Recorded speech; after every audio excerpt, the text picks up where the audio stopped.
Okay, Senior Hiker 77 and Max, George. We met, he's a subscriber of mine, I think. But we met him about a month ago right here at this campsite, and now he's reappeared. And he's going to take over the camera control, and we're going to leave it to him. This is a specific video for one subscriber of mine called Ice Bear Hikes. Ice Bear is one word. I kind of feel like I need to do this for her because she has watched some of my videos, and she went and bought herself a LanShan 2-person tent. Now she's made 3 videos last week on trying to set it up. The third one, she got it up enough to sleep in it, but I still seen some things that I'd like to let her see me set up mine that I've learned over 1.5 years. Now it's not that my technique is the correct one, because Bigfoot, he uses a different technique, but this is what it's come down for me. Now, the next thing is I couldn't get it back in the original stuff sack. Well, I could, but it was just too difficult, so I ended up using this Sea to Summit 13-liter bag. It was only because it was in the house and I didn't have to buy it. That's why it's in this 13-liter. Actually, it's a little bit too big. The next most important thing is this, so you don't ruin your knees.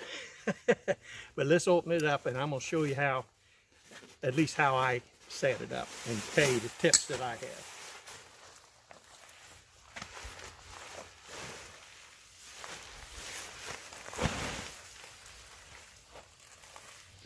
Now, from experience on this campsite, I know I got the point that way because the hill is like that.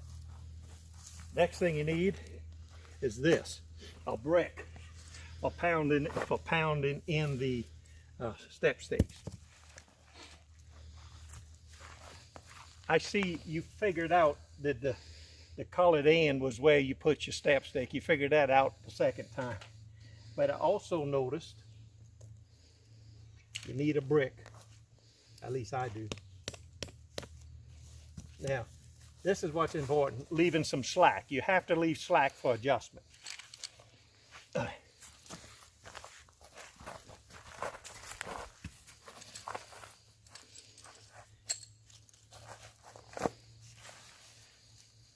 And you don't want it out here, kind of at a 45-degree, and some slack. You gotta have slack.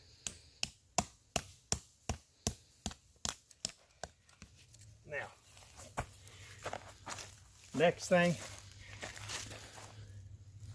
come around this way.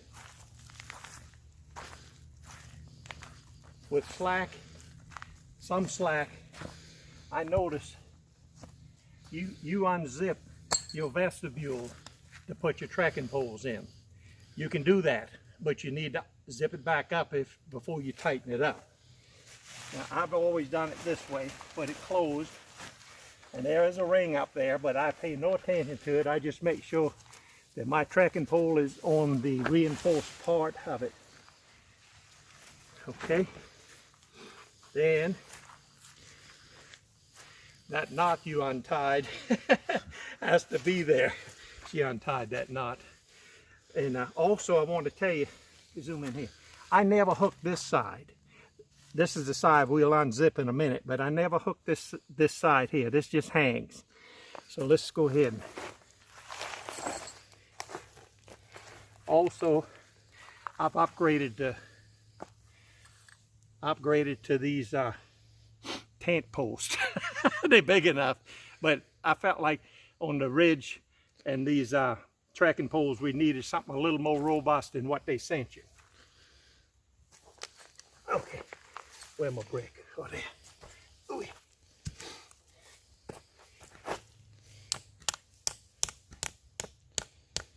All right, let's go to the other side.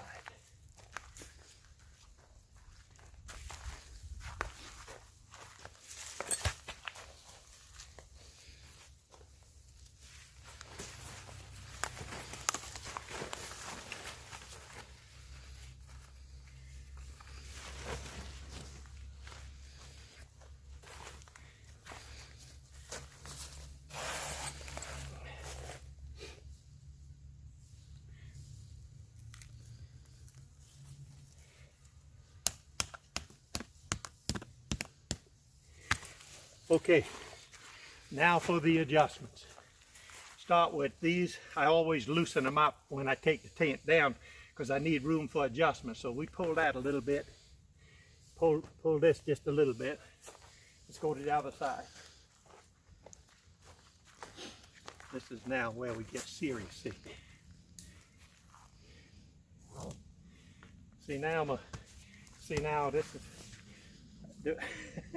I think you staked out those loops there and yours was like that. Geez.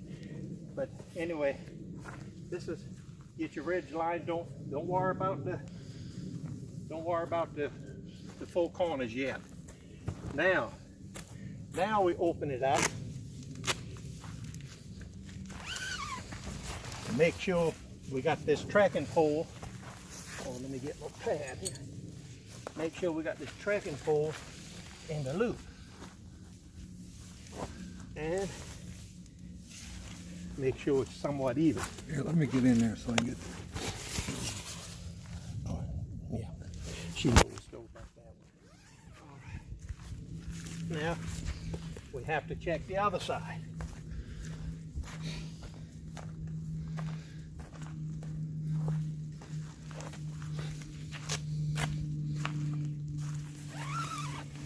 And you do the same thing with this pole. You see, it needs a little adjustment, not much.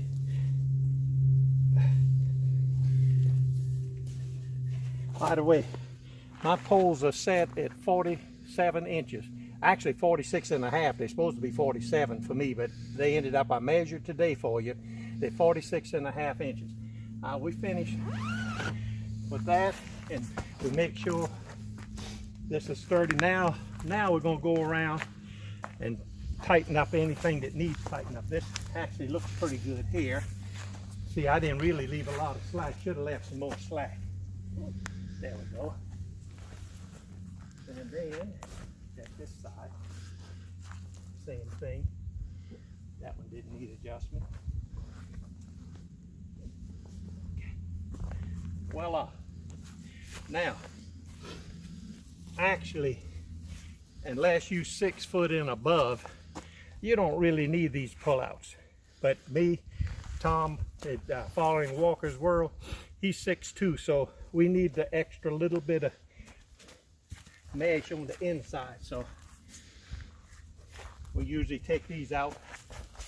Not as much at this stage. We finished with everything, so now we can adjust this. Voila. Now I'll go do the other side. Now we're all satisfied. Well, if I got to see here, it needs a little tweaking. But if you didn't leave any slack, you can't tweak. But I think I'm satisfied, so we do reach on and pull these shock cords out. And put those over. This holds up your bathtub floor, these shock cords.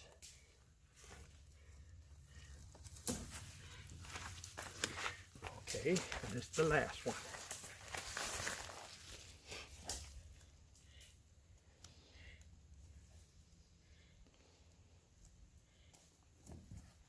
There. Well, now when I take it down, I can't get it back in the bag they send it in. Well, you can, but it's too much effort. It's just easy for me to use the stuff sack. And I just grab it after I release everything. Grab it, stuff it in, and that's the end of that. Hopefully that'll help you, Ice Bear. Thank you for watching.